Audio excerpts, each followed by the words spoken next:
द्विवेदी युग की अंतिम सीमा और छायावाद के प्रारंभ के संबंध में लगभग आम सहमति से 1920 ईस्वी को माना गया है। यानी कि द्विवेदी युग की अंतिम सीमा और छायावाद के प्रारंभ 1920 ईस्वी को माना गया है। इसी के आसपास छायावादी साहित्य का आरंभ होता है। लेकिन छायावादी जो काव्य प्रवृत्ति है उसकी सूचना हमें पहले ही मिलने लग गई थी। 1916 में निराला की जूही की कली प्रकाशित होती है। तो 1916 में हमको छायावादी काव्य प्रवृत्ति की सूचना मिलने लगी थी।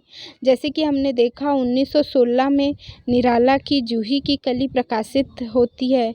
प्रसाद की कृति झरना का प्रकाशन काल 1918 ईस्वी और पंत के पल्लव की कुछ कविताएं 1920 के आसपास प्रकाशित होती है। तो इस प्रकार 1915 ईस्वी के बाद द्विवेदी युगीन काव्य प्रवृत्ति का ढलान देखा जा सकता है। 1915 के बाद द्विवेदी युगीन काव्य प्रवृत्ति का ढलान देखा जा सकता है। इस आधार पर छायावाद का प्रारंभ 1920 ईस्वी से ही मानना चाहिए। तो छायावाद की जो अंतिम सीमा है उसे 1936 ईस्वी मानी जाती है। इस प्रकार इस समय तक छायावाद की श्रेष्ठ कृतियों का प्रकाशन हो चुका था। 1936 में प्रसाद की कामायनी, निराला की राम की शक्ति पूजा, प्रेमचंद का गोदान रचा जा चुका था। इसके साथ इसी वर्ष प्रगतिशील लेखक संघ की स्थापना भी हुई थी।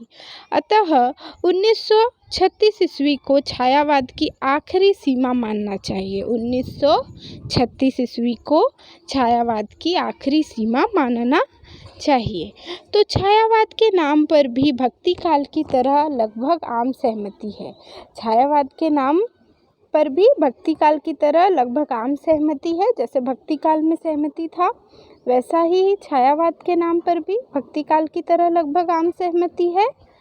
और छायावाद के काव्य की प्रवृत्ति थी। छायावाद काव्य की प्रवृत्ति थी, लेकिन उसमें जो कुछ साहित्यिक मूल्य मिलते हैं उसका संबंध उस युग के विविध प्रकार के साहित्य से है। जैसे कि हम अगर देखें तो छायावादी साहित्य में रोमांटिक भावबोध की प्रखरता है। यह भावबोध जहाँ पुरानी रूढ़ियों से मुक्ति पाना चाहता है, वही ब्रिटिश साम्राज्यवाद से मुक्ति का स्वप्न भी देखता है।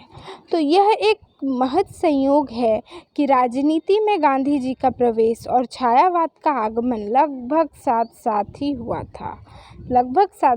हुआ है। किसका? राजनीति में गांधी जी का प्रवेश और छायावाद का आगमन लगभग साथ ही हुआ था। गांधी युग का प्रभाव छायावादी साहित्य में विशेषकर गद्य विधाओं में देखने को मिलता है। प्रेमचंद के उपन्यास में गांधी युग की विराट नाटकीयता का सजीव चित्रण मिलता है। प्रेमचंद के उपन्यास में गांधी युग की विराट नाटकीयता का सजीव चित्रण भी हमें देखने को मिला है। और छायावादी काव्य के संदर्भ में रविंद्रनाथ ठाकुर का नाम विशेष रूप से उल्लेखनीय है। रविंद्रनाथ की आध्यात्मिक और रहस्यवादी कविता का प्रभाव हिंदी काव्य जगत में भी हुआ। इस प्रभाव के फलस्वरूप रहस्यात्मक अनुभूति के और अमृत भाव की अभिव्यंजना के लिए लाक्षणिक और चित्रमयी भाषा में रचना होने लगी।